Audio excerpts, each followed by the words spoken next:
Welcome back, gang. JD Videography host JD here to bring you another episode. I'm going to be on holiday soon, so I might not be releasing videos as often. Or I might, we'll see. The situation here is still a bit strange. Well, I guess the same can be said for everywhere, so in today's video, I'm going to take a look at all the celebrity crushes I've had since I was a child.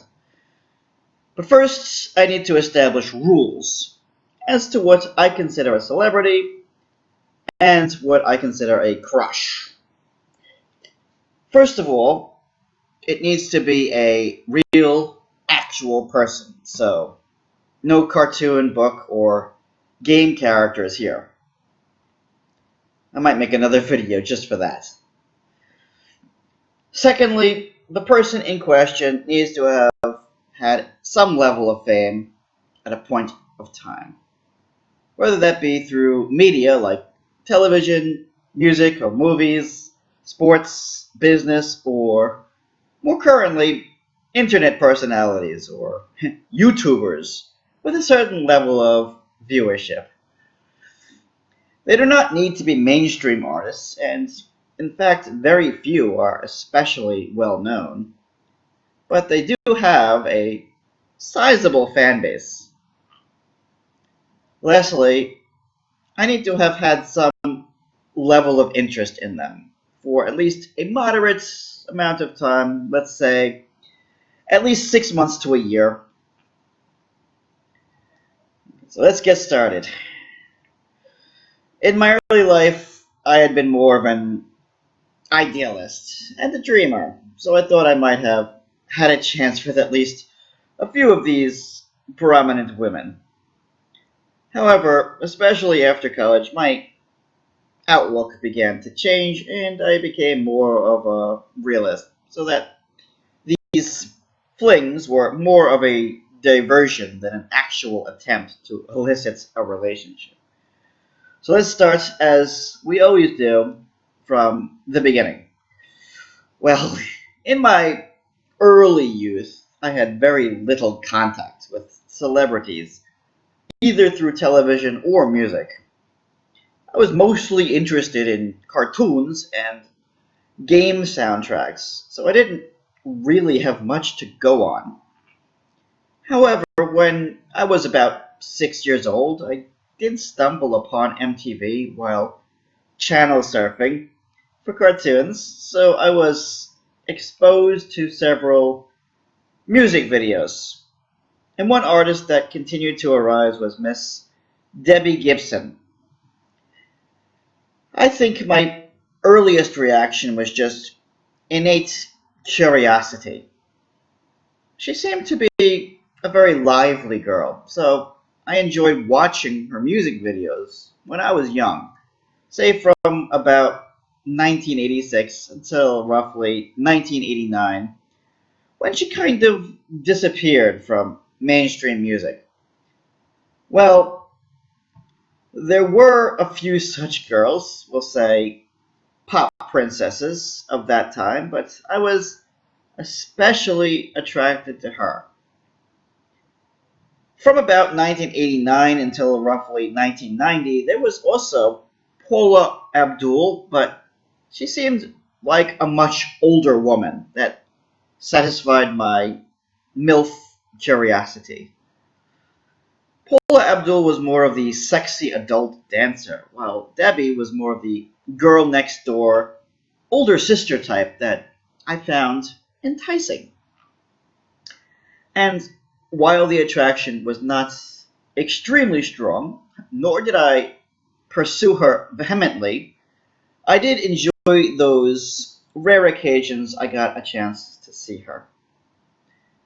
Roughly around 1990, both of their claims to fame were beginning to wane, which paved the way for a new interest.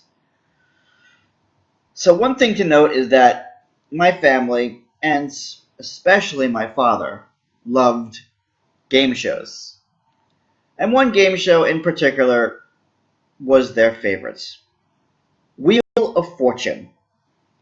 My father loved to solve the puzzles, and he was pretty good at it, mind you.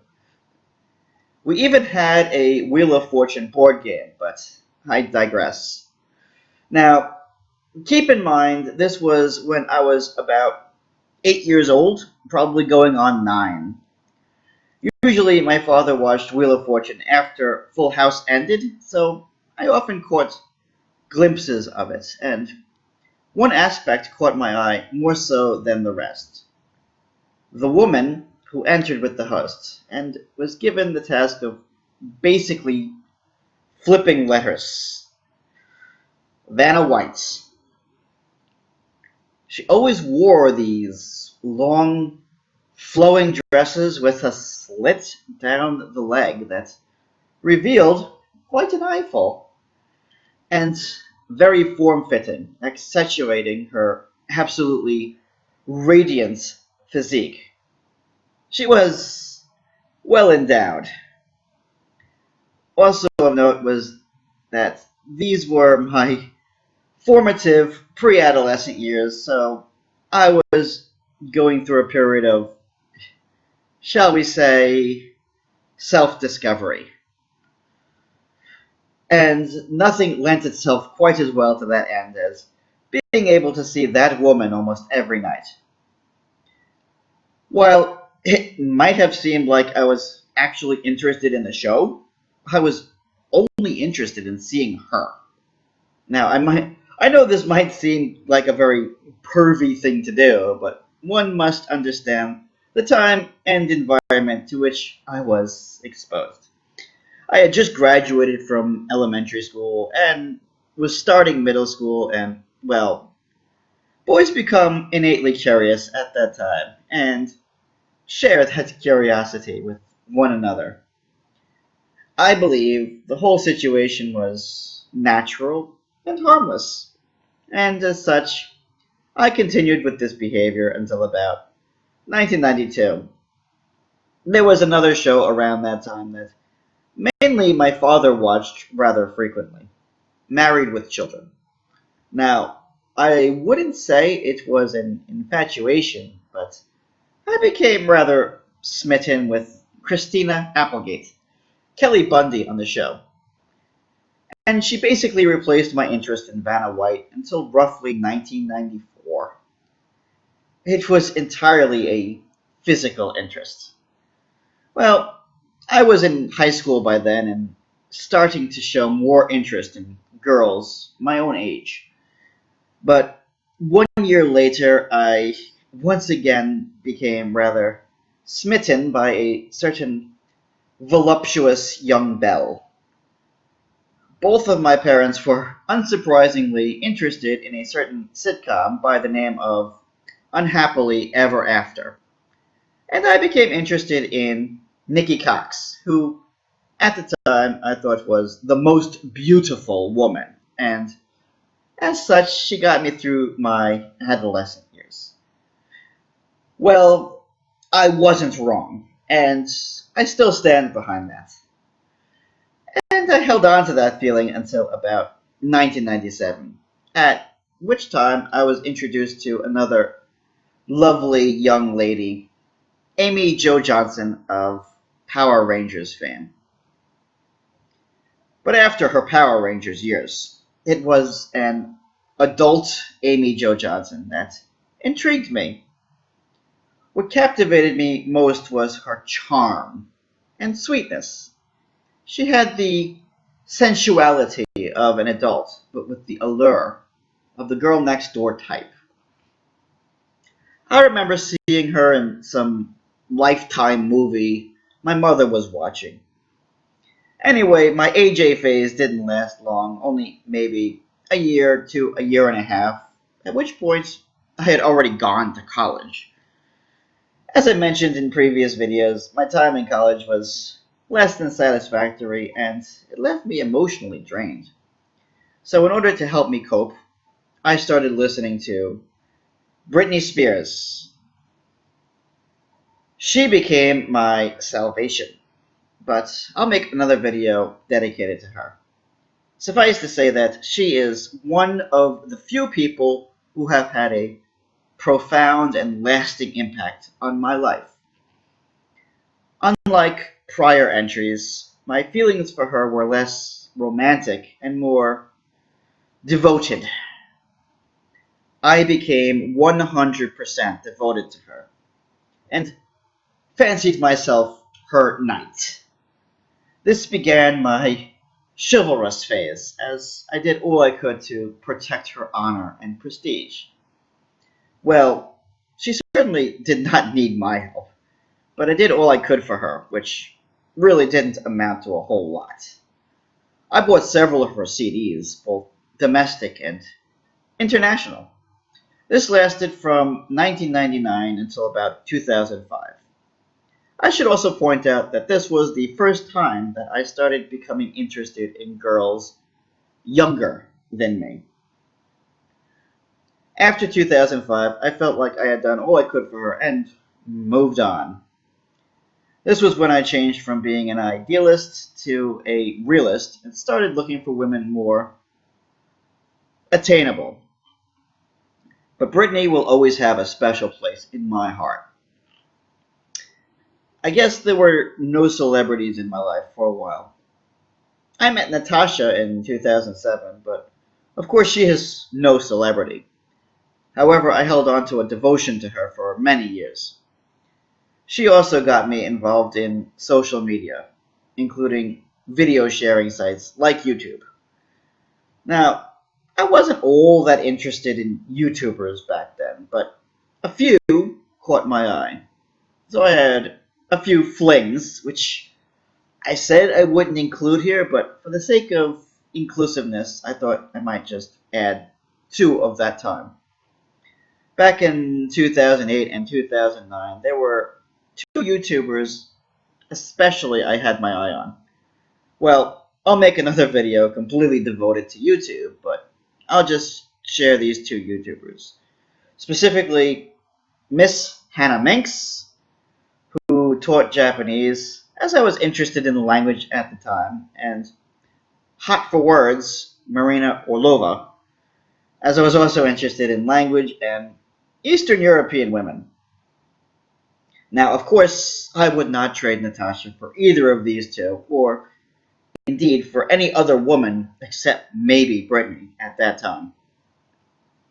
But they both did provide for plenty of visual stimulation.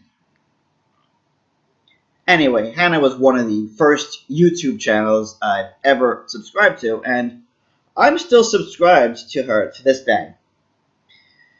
Speaking of which, there was another channel that I subscribed to in 2010, Tinkerchell, who I also found to be a lovely and energetic young lady. She indeed intrigued me, and I still find her quite attractive and interesting. In 2011, I lost my job, and my relationship with Natasha started spiraling downward, so I began looking for alternatives. This time, I decided not to stick to one woman, but expand my palette. Well, not to imply that I prefer promiscuity, just that it was a hard time in my life, and I felt like I needed someone who could take my loneliness away.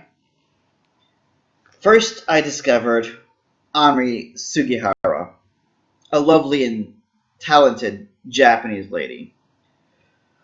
I learned about her because of posers on social media, but, well, I'm glad that I did. Miss Sugihara is quite a lovely young lady with an angelic face, a soft voice, and the body of a goddess. Being a professional model, I do feel there is no way I could ever hook up with her, but I can still dream. Also in 2011, I became interested in K-pop, especially the group After School. Now, there were so many beautiful young women in After School, more than any other K-pop girl group.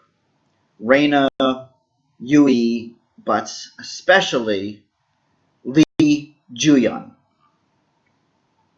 She just had this wonderful sweet look and radiant smile that absolutely captivated me. And I don't really know what happened to her. She left the group in 2015, shortly after I moved to China. At that time, I was in and out of a relationship with Yui, who I had previously mentioned in a video.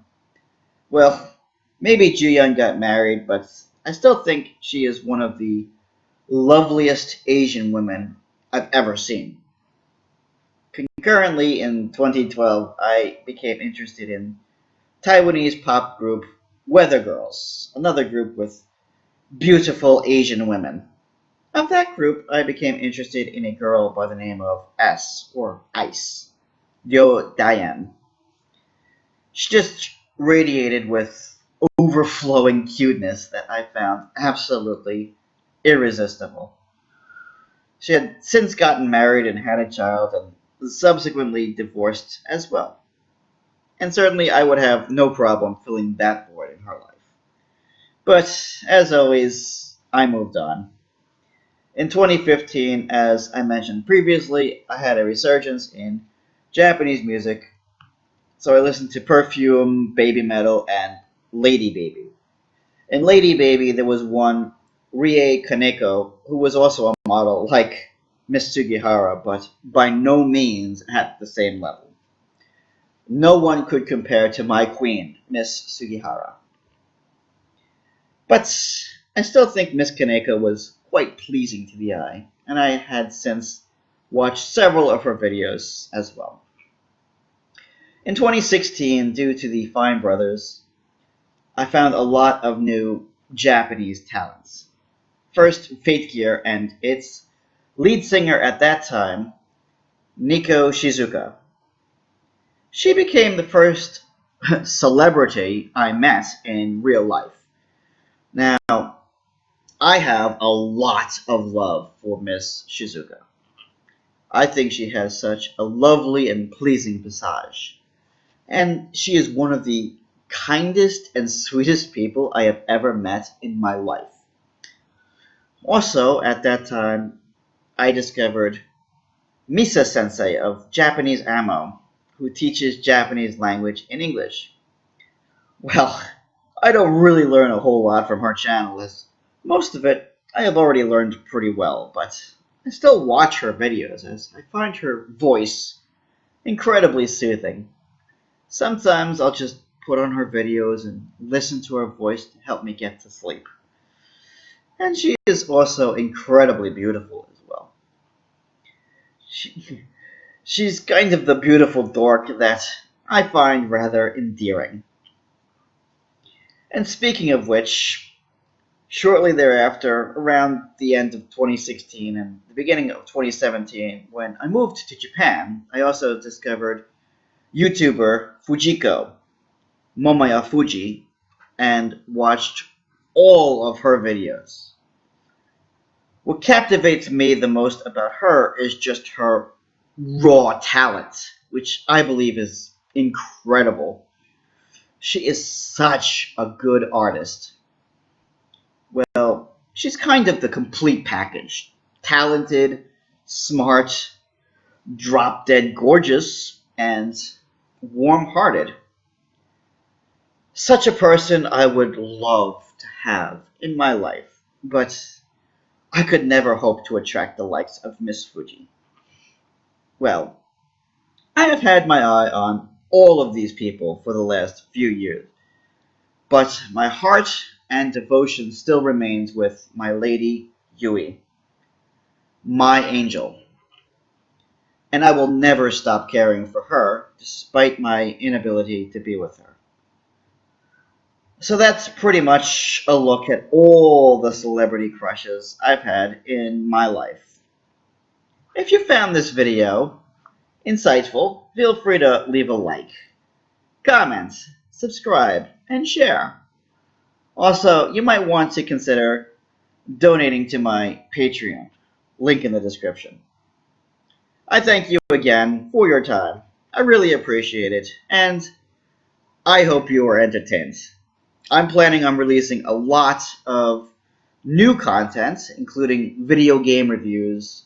I already have my Paladin's Quest review up, anime reviews, and whatever else I can think of. So, for those who like this kind of content, you can expect it in the near future. I look forward to sharing with all of you again next time.